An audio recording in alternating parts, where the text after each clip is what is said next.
combatants with a K, and welcome to Circuit Court Entertainment. This is a podcast where we discuss how laws and history affect all forms of media.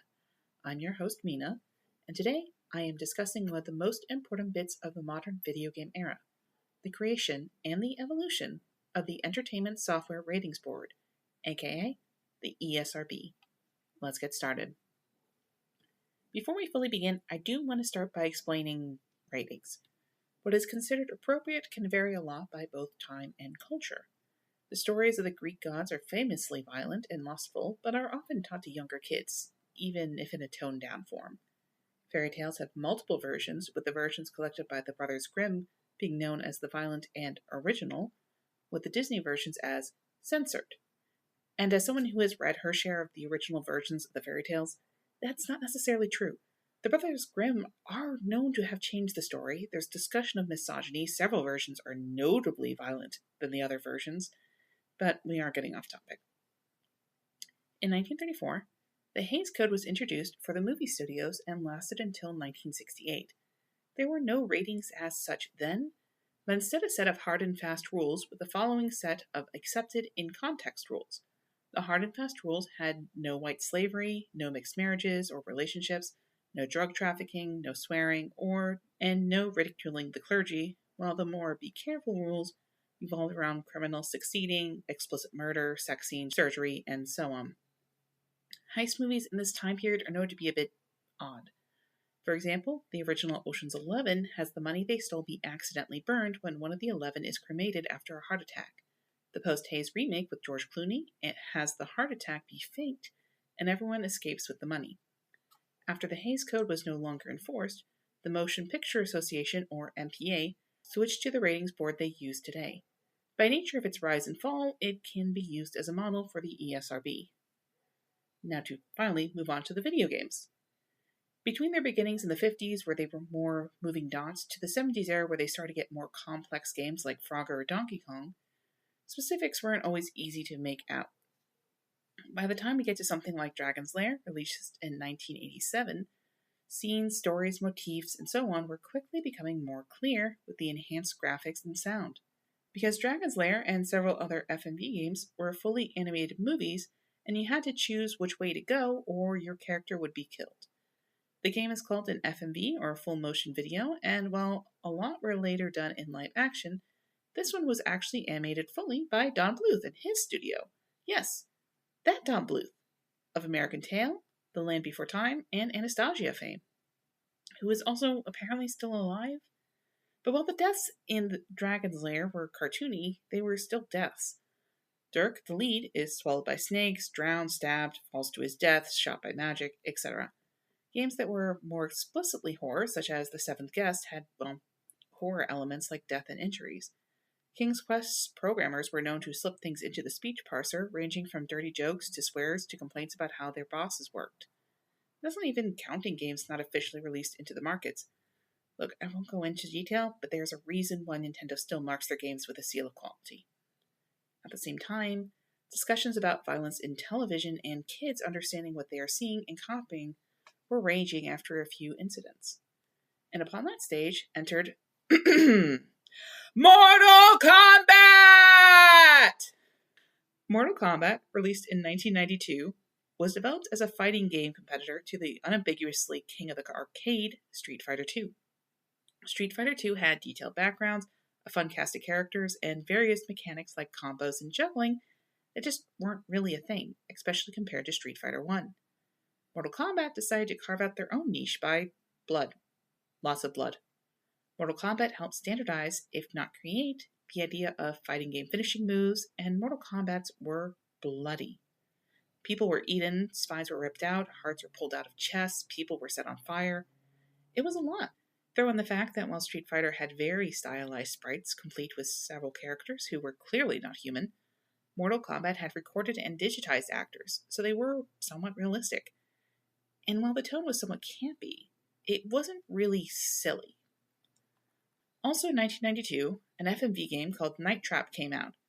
You watched a house that was having a sleepover to protect girls from vampires that capture people with, special nets, but the player would trigger Home Alone-style traps built into the suburban house to save the girls. Video games. but the girls were in pajamas, and some of the traps do imply dead people. At this time, video game ratings were left up to the companies. Nintendo was known for having incredibly strict censorship. The Final Fantasy spell Holy was renamed to White out of religious censorship, and while Mortal Kombat was allowed into the system, the fatalities were removed and all blood had its color changed and called sweat. Sega systems at the time did have a rating system, but it was just an age with no further context. Also in the mix at the time was Sega Nintendo's white-hot rivalry. Video games were booming, and the market was not saturated. Both were targeting the same demographic around 7-year-old children and had developed different ways to distinguish themselves. Nintendo focused much more on family-friendly games on tough hardware that would not break. Sega was openly more experimental.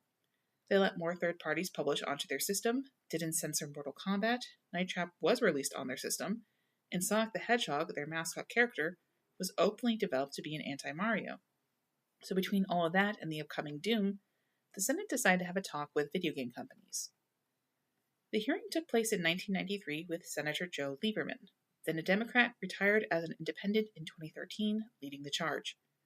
Various other forms of children's entertainment had found themselves under the microscope, and now it was video games' turn.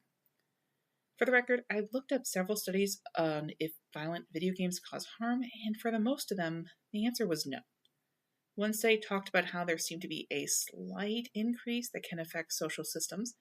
For example, people who like Call of Duty will find other Call of Duty players, and if there is a slight increase in aggression, it can kind of multiply and spread around. But that was literally the only one, and the other one said there was no measurable rise in aggression, but people who played more social games, such as Animal Crossing, Sims, Stardew Valley, etc., did get a small increase in cooperation and kindness. But the earliest of those studies was in 2019. I've linked them in the sources. And we are talking about 1993. Specifically, December 1993. Pun semi-intended, it was a bloodbath. Lieberman pulled up a lot of psychologists who argued that the violence and misogyny in these games would provide a detrimental effect on their target audience. After all, they were interactive. The industry was unambiguously targeting kids. The commercials they showed didn't really showcase adults or older teenagers playing. Heck, one of Sega's Mortal Kombat commercials, possibly with a K, had what looked like a 10-year-old playing. But also, this whole thing kicked off because a kid asked his dad for Mortal Kombat, and the dad worked for Lieberman, so while Mortal Kombat was absolutely violent, these were not people who spent their free time in arcades or played video games casually at home. And while the video games industry has its own share of systematic issues, these senators were not prepared to tackle them in 1993, and this episode isn't prepared either. Nintendo managed to defend itself decently well. The Night Trap developers were ready to testify but were never called, and in the end, Lieberman told the industry if they didn't regulate themselves, a federal commission would be created. In fact, he drafted up a bill before they reconvened. But they did reconvene, and the ESRB was set up. The basic setup was this. Video games submit a list of all known incidents or triggers, and also submit a tape with whatever is going on in context. An anonymous reviewer looks over it and submits what they feel is the proper rating. Companies can keep it or change it as needed, though that will need to trigger a new evaluation.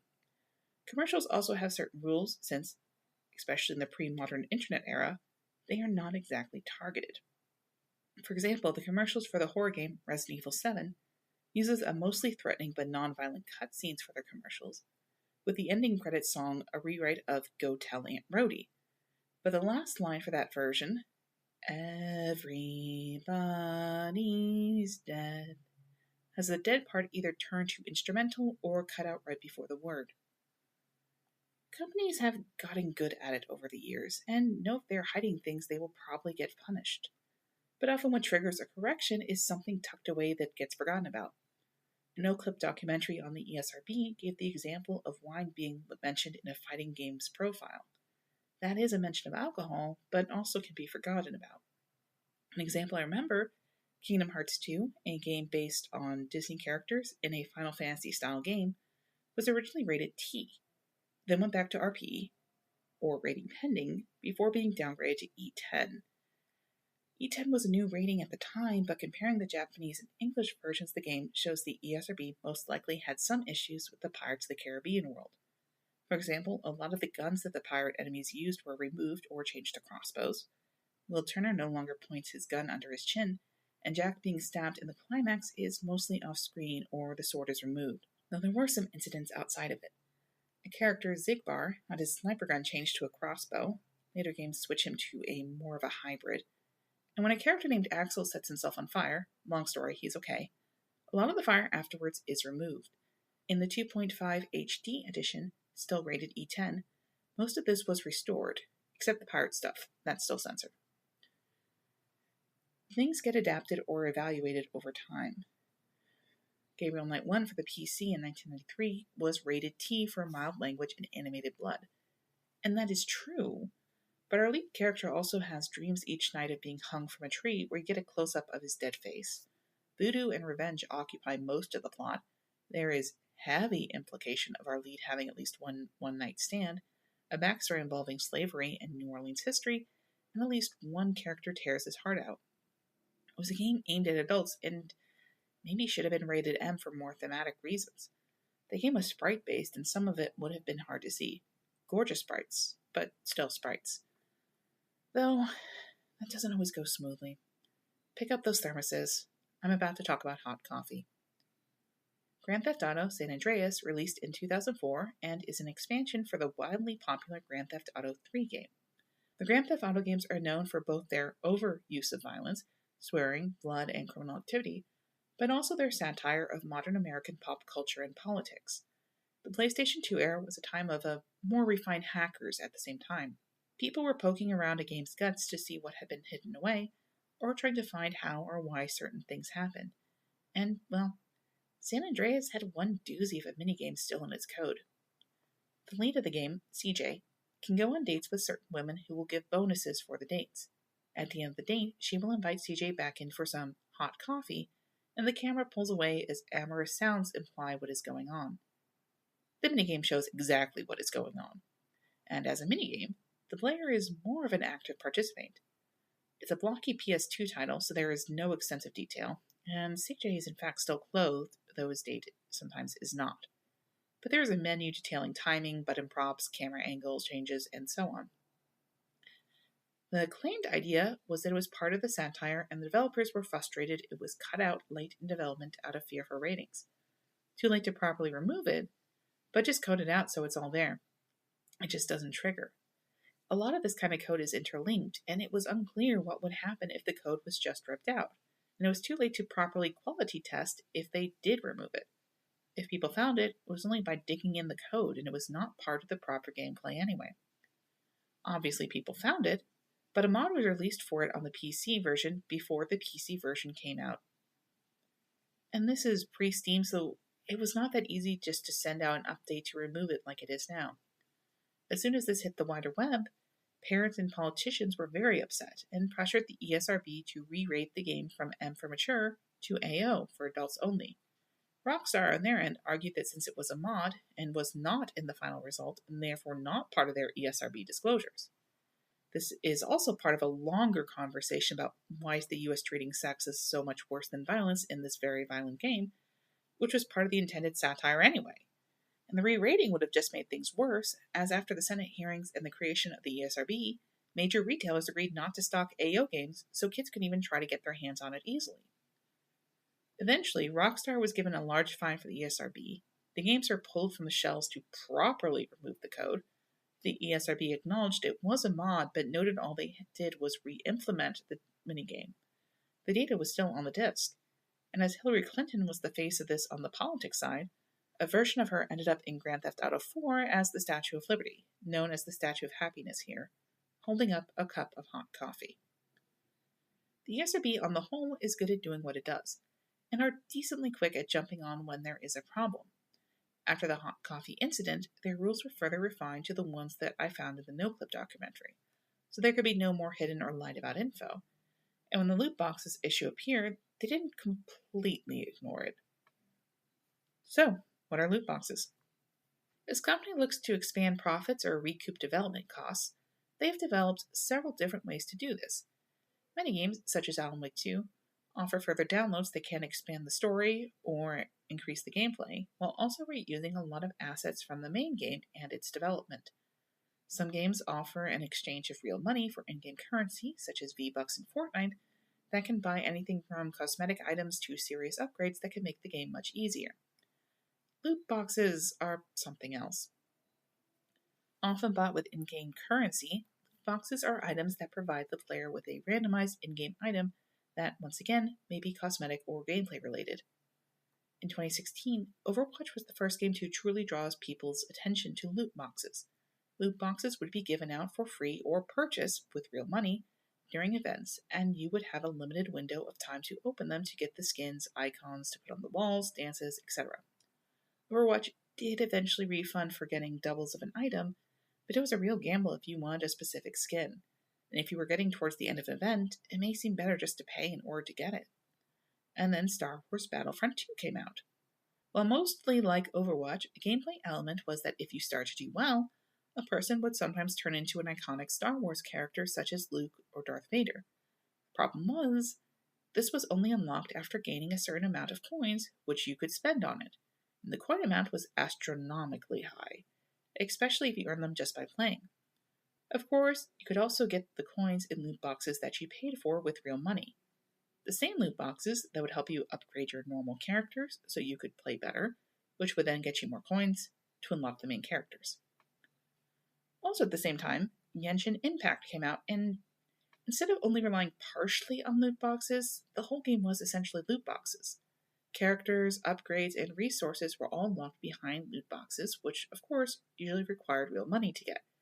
Even if you got them, the opening of a certain amount of loot boxes, it was still a high number. And then you had to upgrade them by unlocking them again. By this time, people began to notice the high correlation between gambling activity, motivations, and addictions, and the way loot boxes functioned. Loot boxes, which functioned as games of chance, hit many similar chords with people who had struggled with gambling addictions, or those who had loved ones who did. Stories emerged of people spending large sums of money compulsively on loot boxes, while those in the industry came up with a term for them specifically, whales, and we'll discuss how to go whale hunting. Between the open discussion of loot box psychology and public calls for regulations, the ESRB had to step in. After a lot of discussion, they eventually landed on the in-game purchases label with a random sub-label.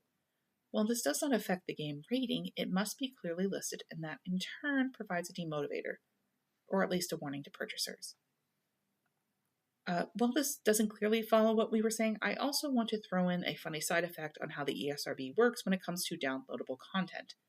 The games may only be rated for a certain level, but adding stuff in means things must keep to that level, and content descriptions. For example, I played the original God of War from 2005. The story is in the vein of Greek tragedies, but also was absolutely made by 30-year-old guys who figured the best way to be mature was to add in boobs and blood. And there was a lot of both. So when we come to 2023, the much later sequel, God of War Ragnarok, has a free story-based DLC called Valhalla, where Kratos fights through, Valhalla, to work through his past, which does include his adventures in Greece. And when the Greek monsters pop up, it soon becomes apparent that the female Greek monsters are now wearing shirts. Because while 2005 God of War was rated for female nudity, 2023's God of War Ragnarok was not. I'm glad the ESRB exists. It does its job well, and as graphics improve, they have to be on the ball in the way they maybe weren't back when it started. And they are trying to keep up with the times, even if it can be a bit slow or not properly address certain issues. So here's to video games. May you be rated properly from now on.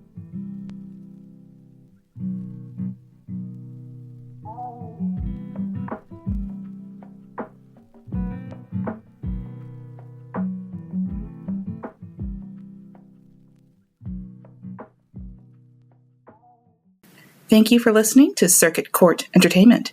If you found this episode interesting, please tell others as this is a new podcast. Please subscribe and leave a review on all the major podcast services. You can find me on Twitter at CCEPod and Tumblr at Circuit Court Entertainment. This episode was written, edited, and recorded by me, Mina. The script was edited by CJ Peterson. Podcast art by Empress Cirque on Twitter. Thank you for your time, and I hope to hear from you soon.